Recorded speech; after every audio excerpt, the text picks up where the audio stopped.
Es ist halt... Schlimmeres, als sich an den Eiern zu zwicken.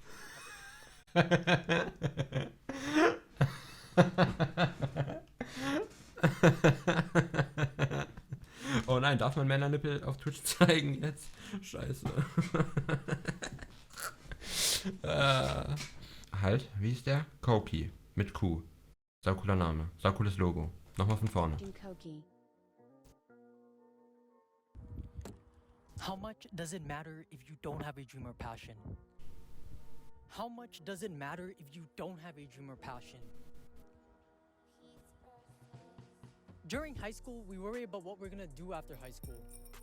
For some other kids, we worry more about what school we're getting into, let alone what we're gonna do, what we're studying. During college, we're comparing ourselves, checking for who's graduating in 4 years. Hello?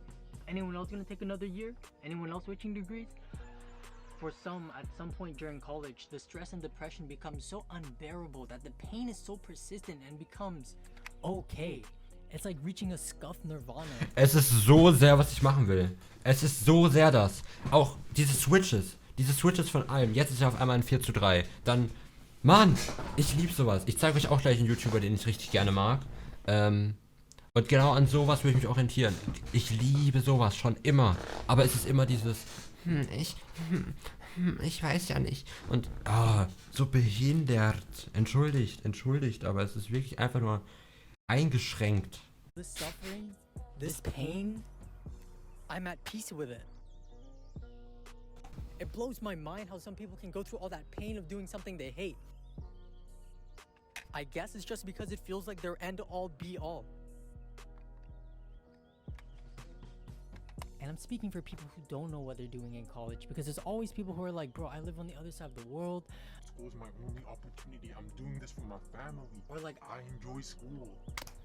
great, dude. And I actually mean that. Great. Keep it up, and I wish you the best. I understand there's so much that goes into it. There's like so many external factors. No one's situation is the same. You could be raising a doctor to Okay. Schön, dass er den Satz einfach so da hinten so hingehen lassen hat. So, wenn hier die Kopfhörer sind, so, danke. So, ich hätte schon gern gehört, was er zu sagen hatte, so.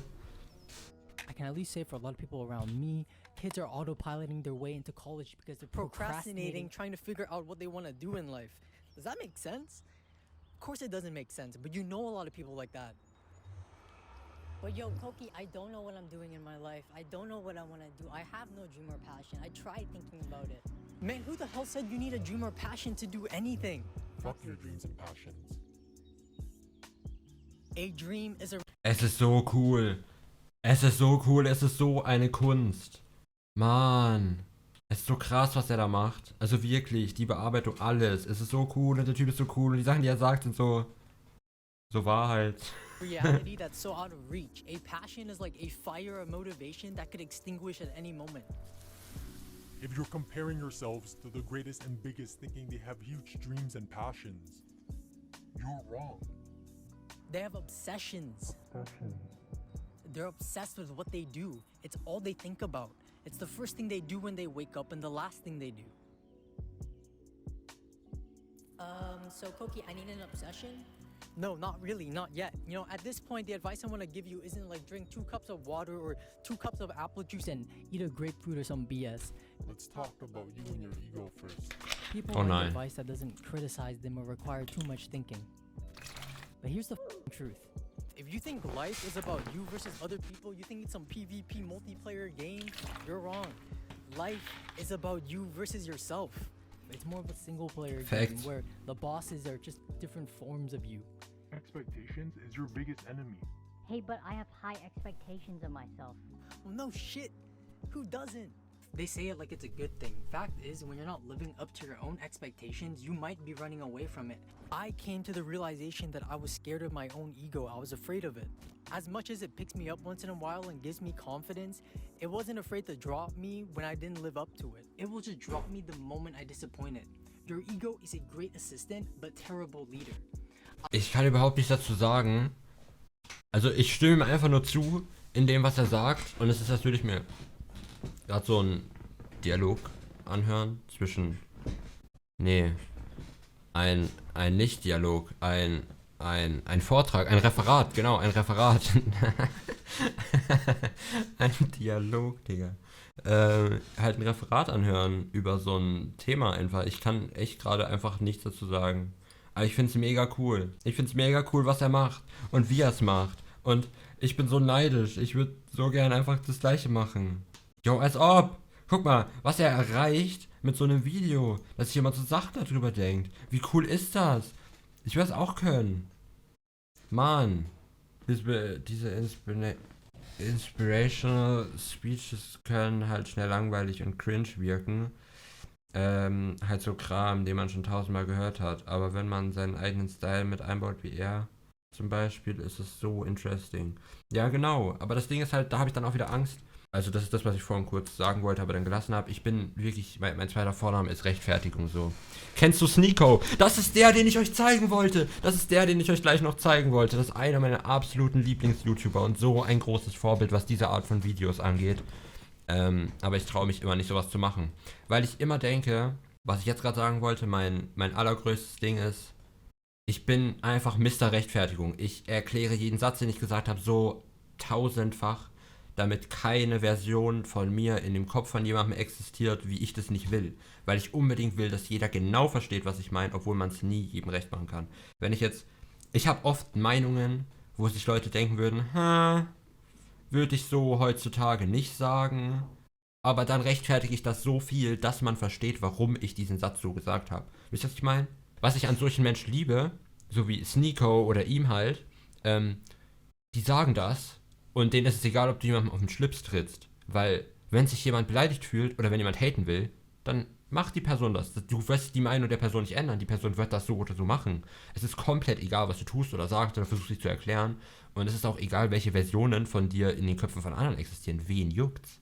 Solange die richtige Version in den richtigen Leuten existiert, in den richtigen Köpfen existiert oder solange die richtige Version in dir selber existiert, dann reicht es doch. Und wenn jemand die Größe hat, dich daraufhin anzusprechen, zu fragen, wie du was meinst oder so, dann kannst du es ja erklären.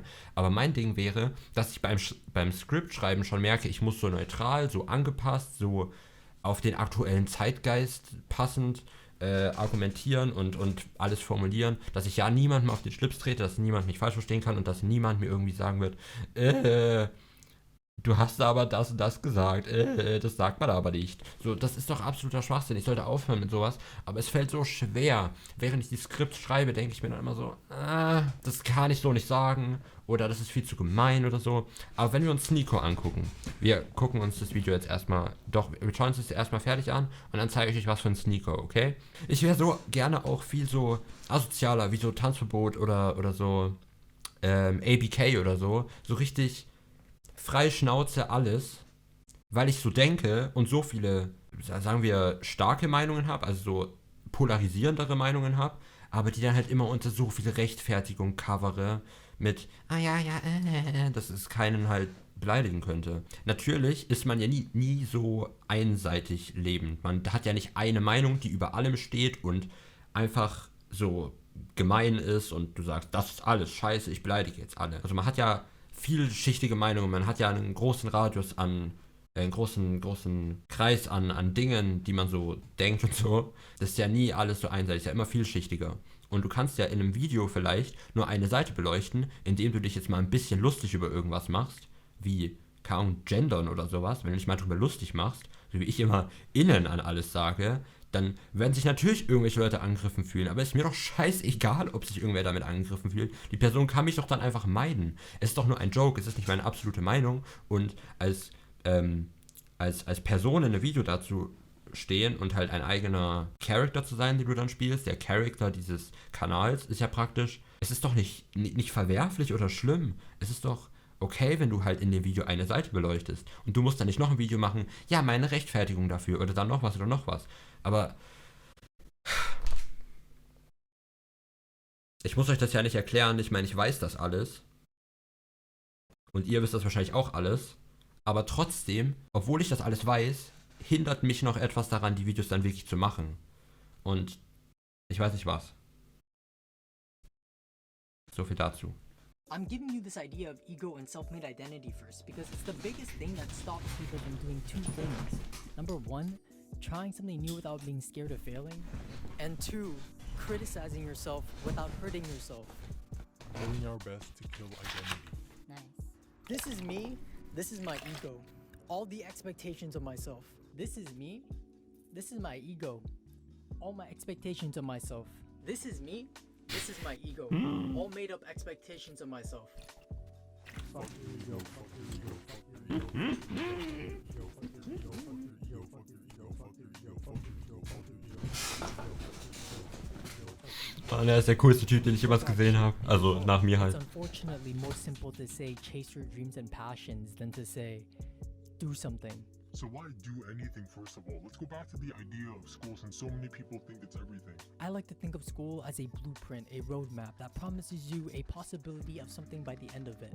I say possibility because it's never a promise. A lot of people who even find success after school, it's because they did a lot of extracurricular things, built an extensive portfolio to supplement their degree, had real-world experiences. But you can only do those things if you enjoy what you're learning. You might get to a point where even if you feel like it's your end-all be-all, that might not be enough to get you through all that stress and depression you might face. Finding inspiration. Cool. Stay inspired. Look around you. If there's nothing around you, you have the internet. Don't be afraid to take up minuscule activities just because they feel little or not worth your time. If I never played Club Penguin when I was 10, I would have never learned how to use Windows Movie Maker to make Club Penguin tutorials. No one watched them, but obviously those editing skills have become quite useful in my day-to-day. If I never got into Ich fühle so sehr. Ich fühle so sehr, Mann. Ich habe auch angefangen mit so Movie Maker, Zusammenschnitt, Zeug von, also meine ersten Videos waren tatsächlich, glaube ich, Mario Kart und Animal Crossing Let's Go to the City auf der Wii mit einer Webcam abgefilmt, direkt auf YouTube. Und dann habe ich angefangen, so Collagen von einem Minecraft-Server zu machen, den ich und ein Kumpel damals hatten. Und wir haben dann so die Häuser und sowas gefilmt und so Screenshots gemacht. Und das habe ich dann im Movie Maker zusammengeschnitten. Just for myself, I would have never cared to talk about it with you guys.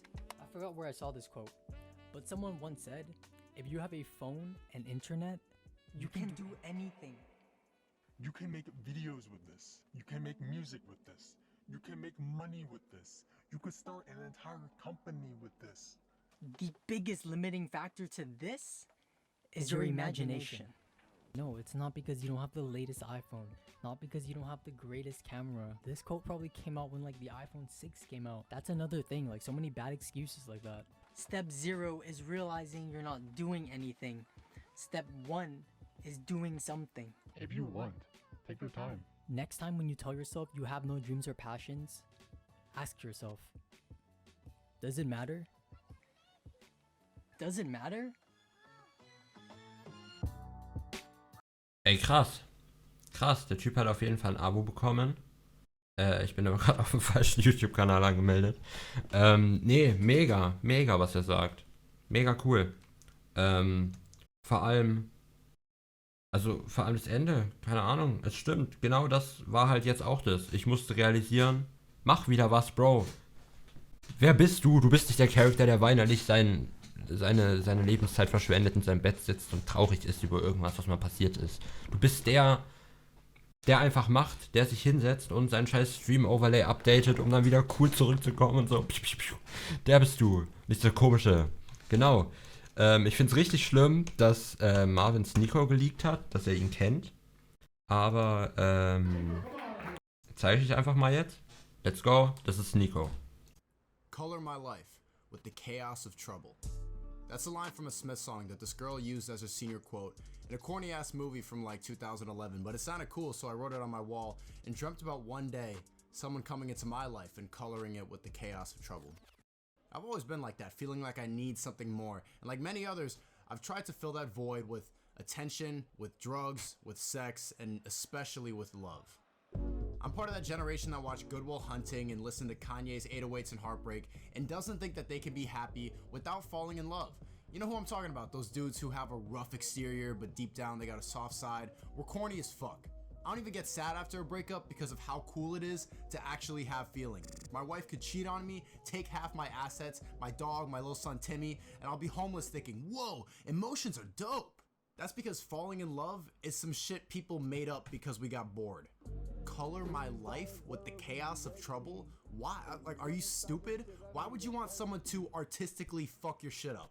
It's because we enjoy. Ich mag sehr gerne bei SNEAKO, also jetzt außer seiner direkten Art und wie er sich einfach traut, alles Mögliche zu sagen. Einfach die Art zu schneiden, dieses ganze Schriften und Sachen in seinen Videos finde ich cool. Und in den neueren hat er auch das mit den verschiedenen Kameraperspektiven, was wir gerade bei, wie hieß er? KOQI oder so gesehen haben. Are you stupid? Why would you want someone to artistically fuck your shit up?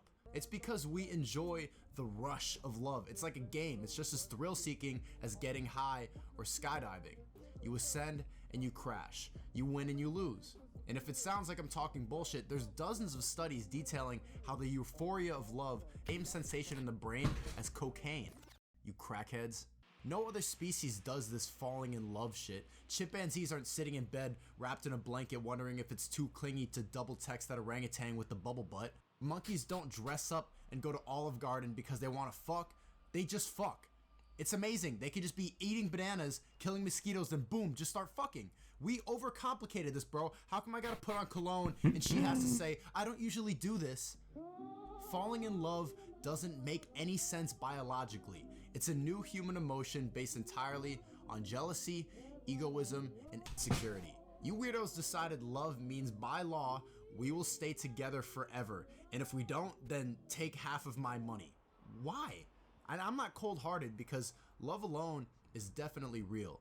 It's something we share with our family, our friends, our pets, and with the world. It becomes this needy, possessive, specifically human emotion when y'all talk about finding the one. When I looked into her eyes, I just knew I needed to spend the rest of my life with her. Really? There might be something wrong with you, bro. Falling head over heels in love with someone is just you projecting your insecurities on another person.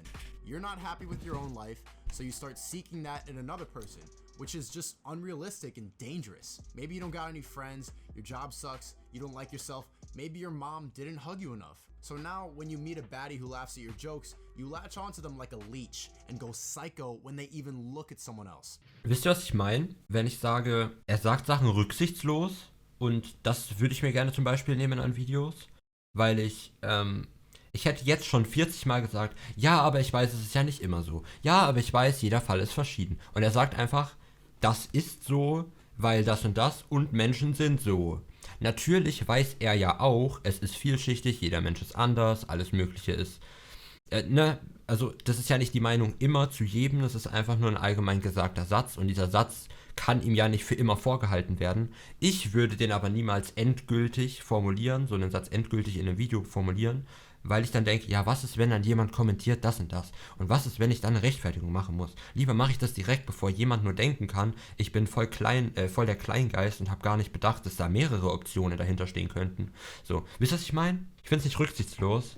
Ich finde nichts rücksichtslos. Gedanken und Meinungen haben ja immer andere Perspektiven auf das Individuum angepasst. Ja, aber ich meine, ich check, was du meinst. Vielleicht ist rücksichtslos einfach nicht das richtige Wort, aber er kümmert sich einfach nicht darum, ob jemand das jetzt falsch verstehen könnte. So normal denkende Menschen, wie wir alle jetzt wahrscheinlich, werden ja denken, er ist jetzt kein Schwarzmaler, sagt, Liebe ist scheiße, So, wir wissen ja, natürlich sind da mehr Meinungen dahinter und was auch immer, aber sehen diesen Satz als, keine Ahnung, ein Projekt, den er halt jetzt in diesem Video erwähnt hat, so. Und keine Ahnung, irgendwie habe ich Angst, mich in meinen Videos darauf zu verlassen, dass Leute das ja schon verstehen werden, weil wenn sie es nicht tun, dann habe ich voll Angst, weil ich nicht missverstanden werden will. Aber missverstanden zu werden ist komplett normal und das muss ich, glaube ich, in meinen Kopf reinkriegen, um Videos machen zu können.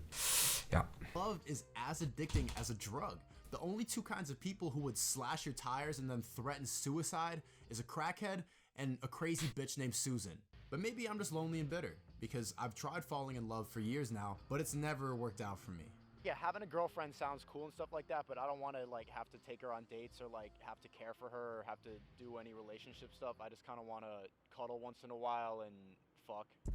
So obviously relationships never worked out for me. When I was younger, I caught a terrible case of post-nut syndrome, where you think you like a girl, but you figure out you were thinking with the wrong head. Now I'm at the point where I'm open to the idea of love, but I can't hold conversations with girls my age. It seems like they live on Instagram and it's boring. When they're talking about their makeup, their outfit, like their ex, I don't care. I realize me saying this is pretty ignorant though, because people happily fall in love all the time and it makes them happy. I just want the same feeling, even though I know it's basically just like crack for your heart. It does make me kind of bitter to see these people happily together, making each other promises they probably won't keep, because it seems like fun. Even though I got a little clout now and I get people on the internet saying that they love me and that I'm great, it's like the more popular I get, the lonelier that I feel. But as soon as I have someone laying down next to me in bed, all I can think about is how she's sweating on my brand new sheets. I guess I just like the idea of love. That's basically what that movie 500 Days of Summer was satirizing. The main character decided that this girl Summer was his soulmate because they both just like the same music or whatever, and then he painted this picture in his head that they were meant to be together, even though they obviously weren't. Ich True kenn love den takes Film nicht. commitment, it takes patience and attention, and that sounds like a lot of work, bro. I think I'd rather just scroll on Tinder and beat my meat and fall asleep. Thanks for watching. I hate doing these Thanks for watching. If you want to go to my Patreon. Ja, egal jetzt. Wir müssen nicht auf sein Patreon gehen, Leute. Auf jeden Fall finde ich die Art der Videos auch sau cool und die Art, wie er zu Dingen steht, kann ich oft relaten, aber hätte halt nicht die Eier, es zu sagen. Und irgendwie wirkt das, also ich glaube nicht, dass Freunde von mir denken, ich wäre so, weil ich eigentlich schon ziemlich direkt bin, aber anscheinend ja nicht, also es geht viel mehr in mir ab, als man nach außen merkt, glaube ich. Genau, ja, so viel dazu. Das war auch eigentlich alles. Ich würde sagen, machen wir daraus erstmal das erste Stream-Highlight, oder? Weil da habe ich gut abgedeckt, was in meinem Kopf abgeht, oder?